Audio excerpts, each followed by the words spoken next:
Hi guys, আজি আহিছোঁ গোৱালপাৰা আমাৰ বাইদেউহঁতৰ ঘৰত। সিহঁতৰ নতুন ঘৰ লৈছে।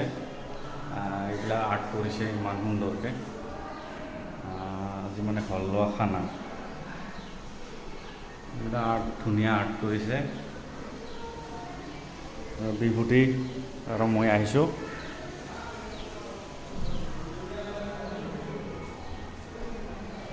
ঘৰ বেলেগ ডিজাইন বনাইছে দেই।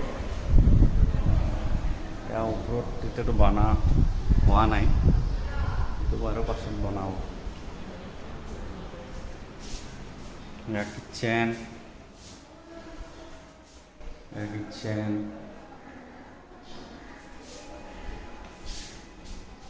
ৱাও,